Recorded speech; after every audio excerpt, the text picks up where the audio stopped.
26 বিধানসভা ভোট আর এখন থেকেই কোমর বেঁধে ময়দানে নামতে চলেছে তৃণমূল কংগ্রেস।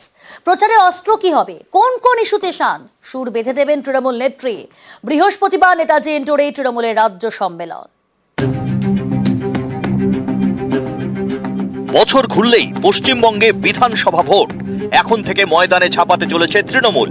বৃহস্পতিবার নেতাজি ইন্ডোরে তৃণমূলের রাজ্য সম্মেলন। এই মঞ্চ থেকেই প্রচারের সুর বেঁধে দেবেন তৃণমূল নেত্রী। বিধানসভা ভোটের প্রচারে কোন কোন ইস্যুকে হাতিয়ার করতে হবে, দলীয় নেতা সংগঠনের দায়িত্বে থাকা নেতা এবং জনপ্রতিনিধিদের ভূমিকা কি হবে, কিভাবে উন্নয়নমূলক কাজে আরো জোর দিতে হবে, কিভাবে আরো জনসংযোগ বাড়াতে হবে, এই সব বিষয়ে দিশা দেখাবেন মমতা বন্দ্যোপাধ্যায়। 26 বিধানসভা নির্বাচন আসছে এবং উন্নয়ন আরো বাড়ানো, উন্নয়নের সুফল আরো নিবিড় জনসংযোগের মধ্যে দিয়ে মানুষের কাছে নিয়ে যাওয়া, বিরোধীদের লাগাতার কুৎসা এবং চক্রান্তের মোকাবিলা, এই গোটা রূপরেখা আমাদের নেত্রী 27 তারিখ আমাদের কর্মী সমর্থক তৃণমূল পরিবারের কাছে তিনি রূপরেখা দিয়ে দেবেন। তার নির্দেশ দিয়ে নিয়ে এগিয়ে চলবে সৈনিকরা। বৃহস্পতিবারের রাজ্য সম্মেলনে ভোট প্রচারের রোড ম্যাপ তৈরি করে দেবেন মমতা। তৃণমূলের একাংশের মতে এই মঞ্চ থেকেই মমতা একাধিক নির্দেশ দিতে পারেন, যেমন সকলে যাতে রাজ্য সরকারের সামাজিক প্রকল্পের সুবিধা পান সে বিষয়ে নিশ্চিত করতে হবে। সামাজিক প্রকল্পের সুবিধা পেতে কেউ বাধা দিলে বা টাকা চাইলে কড়া ব্যবস্থা নিতে হবে। জনসংযোগে তৃণমূলের নেতাকর্মীদের আরো জোর দিতে হবে। তৃণমূল নেতাকর্মীদের সবার সঙ্গে ভালো ব্যবহার করতে হবে। এ নিয়ে কেউ যেন নালিশ করার সুযোগ না পান সেটা নিশ্চিত করতে হবে। তৃণমূলের কেউ খারাপ ব্যবহার করলে ব্যবস্থা নেওয়া হবে। পঞ্চায়েত স্তরের জনপ্রতিনিধিদের রাস্তা এবং জলের বিষয়ে আরো বেশি দায়িত্ব নিয়ে কাজ করতে হবে। 24 লোকসভা ভোটে তৃণমূল বড় জয় পেলেও অনেক জায়গাতেই পুরো এলাকায় তারা ধাক্কা খেয়েছে। 26 এই ছবি বদলাতে এখন থেকেই ঝাঁপাতে চাইছে তৃণমূল। তাই বৃহস্পতিবারের মঞ্চ থেকে এ বিষয়ে জোর দিতে পারেন মমতা বন্দ্যোপাধ্যায়। বার্তা দিতে পারেন, লোকসভা ভোটের নিরিখে যেসব পুরো এলাকায় তৃণমূল পিছিয়ে সেখানে পুরো প্রতিনিধিদের বাড়তি দায়িত্ব নিতে হবে। দলের নির্দেশ অমান্য করলে কড়া ব্যবস্থা নেওয়া হবে। জনসংযোগ আরো বাড়াতে নতুন নতুন কর্মসূচির দাওয়াই দিতে পারেন মমতা বন্দ্যোপাধ্যায়। 2026 বিধানসভা নির্বাচনের জন্য ইতিমধ্যে বেশ কয়েকটি ইস্যু তৈরি করেছে তৃণমূল কংগ্রেস, যেগুলিকে সঙ্গে নিয়ে তারা বিভিন্ন জায়গাতে প্রচারেও যাবে। তবে বিধানসভা নির্বাচনের আগে রূপরেখার ক্ষেত্রে দলীয় শৃঙ্খলাতে বিশেষ রকমভাবে জোর দেওয়া হবে। সেক্ষেত্রে সাংগঠনিক ভিত্তির উপর দাঁড়িয়ে তৃণমূল কংগ্রেস কবে থেকে নতুন রাজনৈতিক কর্মসূচি নিয়ে ঠিক বিধানসভার কথা মাথায় রেখেই ময়দানে নামেন সেদিকেই তাকিয়ে রয়েছে রাজনৈতিক মহল। ক্যামেরা কুণাল চৌধুরীর সাথে আবির ঘোষাল, নিউজ 18 বাংলা, কলকাতা।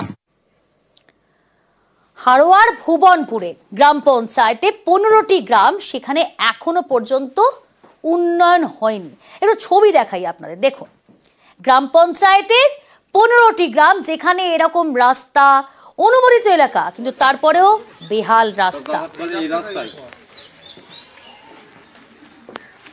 হারোয়ার ভুবনপুরের গ্রাম পঞ্চায়েতের 15টি গ্রামে কোনোটিতেই উন্নয়ন হয়নি। না, কোনোটিতে উন্নয়ন হয়নি বলাটা ঠিক হলো না, বলা বাহুল্য একটি গ্রামে উন্নয়ন হয়েছে, উন্নয়ন পৌঁছেছে সেখানে। দেখুন ঢালাই করা রাস্তা, নির্দিষ্ট একটি জায়গায় ঢালাই করা রাস্তা রয়েছে। শুধু তাই নয়, একই সঙ্গে দেখতে পাচ্ছেন পুকুরের চারিদিকটা গার্ডওয়াল করা সিমেন্ট দিয়ে। একটি গ্রামের নির্দিষ্ট একটি জায়গায় এই উন্নয়নের ছবিটা সামনে এলো, কিন্তু কেন? এই গ্রাম যেখানকার ছবি এই মুহূর্তে দেখাচ্ছি সেটা হলো পঞ্চায়েত প্রধান, পঞ্চায়েত প্রধানের এই গ্রাম, আর সেখানেই এই উন্নয়নের ছবিটা সামনে এলো। হারোয়ার ভুবনপুরে পঞ্চায়েতের টাকা চুরি, গ্রামের উন্নয়নমূলক কাজের টাকা ব্যক্তিগত কাজে ব্যবহারের অভিযোগ। কাঠগড়ায় গোপালপুর 2 নম্বর পঞ্চায়েতের প্রধান ও তার স্বামী, প্রধানের স্বামী অঞ্চল সভাপতি, প্রভাব খাটিয়েই বিভিন্ন গ্রামের টাকা নিজের এলাকায় খরচ করার অভিযোগ। বাকবুল কালাম মুন্সি নিজে এসে বলে গিয়েছে গাড়াল, এখানকার গাড়াল হাত থেকে আমি স্যাংশন করে দিচ্ছি, স্যাংশনও হয়েছে। সেই গাটালো বাড়ি নিয়ে লাগিয়ে। কে সে? এখানকার সভাপতি, আমাদের পঞ্চায়েতের সভাপতি, অঞ্চল সভাপতি। আমাদের এখানকার কোনো কাজই হয়। তাহলে এখন কি আপনারা নিজেরা কি করেছেন? এখন নিজেরাই যতটুকু করেছি নিজেরাই। তা আপনাদের কাজ অন্য জায়গায় চলে গেল, জানিয়েছেন কাউকে? হ্যাঁ, ওপরে জানিয়েছি, জানিয়ে কোনো কাজ হয়নি। আমার রাস্তা নিয়ে এলেছে বাকবুল সাহেব। আমার বাড়ির ইটির রাস্তা, খারাপ রাস্তা, ঢালাই ছিল, 300 ফুট রাস্তা হওয়ার কথা ছিল। মোটও এসে গেছিল পঞ্চায়েত থেকে, সেই মোট আবার ফিরে চলে যায় অন্যদিকে, যে ও নিজের পুকুরের গার্ডওয়াল করে নেয়। অভিযোগ করেছেন কোথাও? কোথায় অভিযোগ করবো, দায়িত্ব তো ওদেরই হাতে। আমার আগে যে মেম্বার ছিল তাদের হাত বরাবর অনেক কাজ বিক্রি হয়ে গেছে। আমি পঞ্চায়েতের খাতা থেকে দেখলাম এক জায়গার মাল আর এক জায়গায়, আর এক জায়গার মাল আর এক জায়গায়। তাতে আমার গ্রামের যা 16-17 রাস্তা, এই রাস্তা 5 বছরে আমার দ্বারা করা সম্ভব না। বিক্রি করেছে মানে কিভাবে বিক্রি হলো? এক গ্রামের রাস্তা আর এক জায়গায় দেবো, তার কাছে টাকা খেয়ে নেবো। সেই সব রাস্তা কোথায় হয়েছে? বিভিন্ন গ্রামে হয়েছে। একটা অভিযোগ করছে যে অঞ্চল সভাপতি বাড়িতেও নাকি আপনাদের এলাকার কাজ হয়েছে। হ্যাঁ, ওটা সঠিক হতে পারে। কি কাজ হয়েছে সেটা? গার্ডওয়াল হয়েছে, বাড়ি ইনস্টলিং হয়েছে, পুকুর ঢালাই হয়েছে। তা আপনারা কোথাও অভিযোগ করেছেন? যে অনেকবার করেছি, কোনো সোশ্যাল মিডিয়া।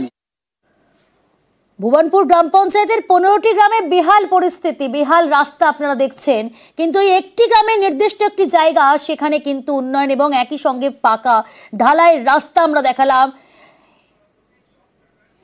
অভিযোগ, অঞ্চল সভাপতি সমস্ত টাকা নিজের এলাকায় উন্নয়নে খরচ করেছে। বলা ভালো নিজের বাড়ির কাছে, যদিও সমস্ত অভিযোগ অস্বীকার করেছে ওই অঞ্চল সভাপতি।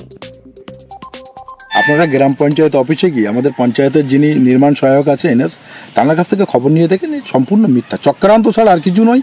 এবং আমাকে কালিমালিপ্ত করার জন্য, দলের কাছে আমাকে খারাপ করে দেওয়ার জন্য, বা আমার প্রতি দলের একটা বাজে যাতে তৈরি হয়, ভাবমূর্তি যাতে আমার খারাপ হয়, তার জন্য এটার চক্রান্ত।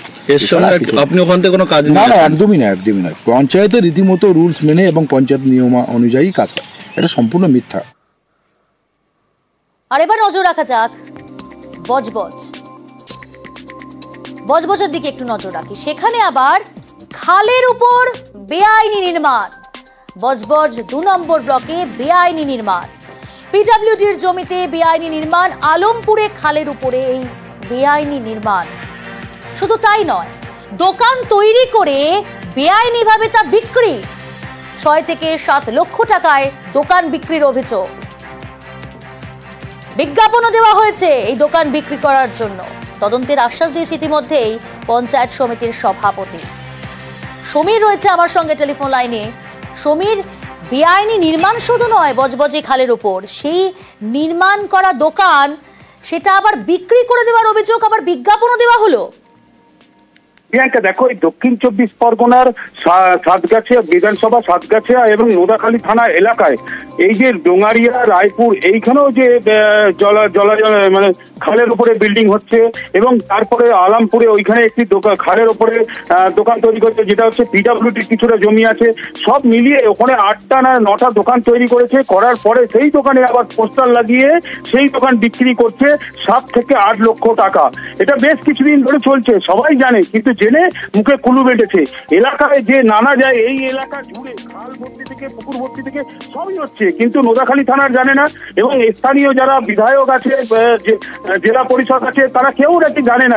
আমরা যখন বলি তখনই ওরা জানতে পারে। শুধু তো দোকান তৈরি করলাম আর বিক্রি করে দিলাম তো নয়, দোকান চালাতে গেলে তো আলোর প্রয়োজন। সেটা আলো আসবে কোথা থেকে? আলোর ব্যবস্থা কোথা থেকে হবে?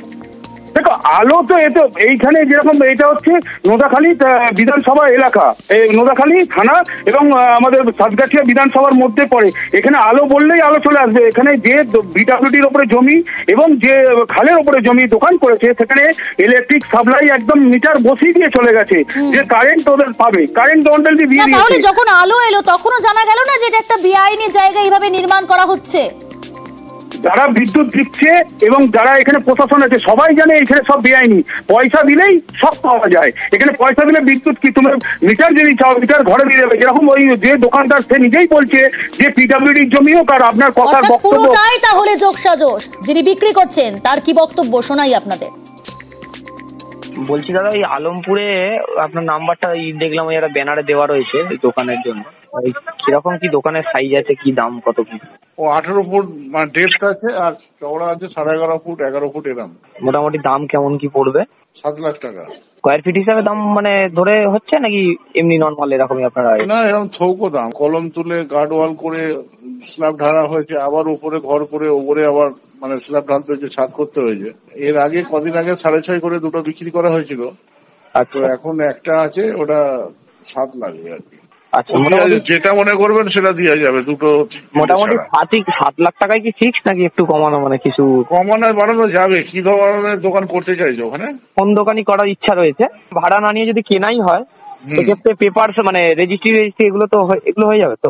না অনেক ক্ষেত্রে আবার ওই পিডব্লিউডি বললেন না, অনেক আবার ঝামেলাটা। পিডব্লিউডির খানিকটা জায়গা আছে, পিডব্লিউডির মধ্যেও তোমার জায়গা লাগোয়া থাকলে ও রেজিস্ট্রি করা যায়। ও আছে মানে রেজিস্ট্রি মানে কি, তোমার মধ্যে আমার মধ্যে একটা চুক্তি হলো, সেই কথাটাকেও তুমি যদি রেজিস্ট্রি করতে চাও রেজিস্ট্রি করতে হবে। যত টাকার কথাবার্তা হবে সেরকম ভাবে ভ্যালু জমা দিতে হবে, করতে হবে, এইসব সিস্টেম আর কি। ঠিক আছে, সভাপতি কি বলছেন শোনাই। নিশ্চয়ই তদন্ত করে খতিয়ে দেখবো, এটা বিএলআরও নিশ্চয়ই দেখবে এবং পুলিশ প্রশাসনকে দিয়ে নিশ্চয়ই দেখাবো, এবং খালের ওপরে যদি নির্মাণ হয় সেটা কাজ বন্ধ থাকবে।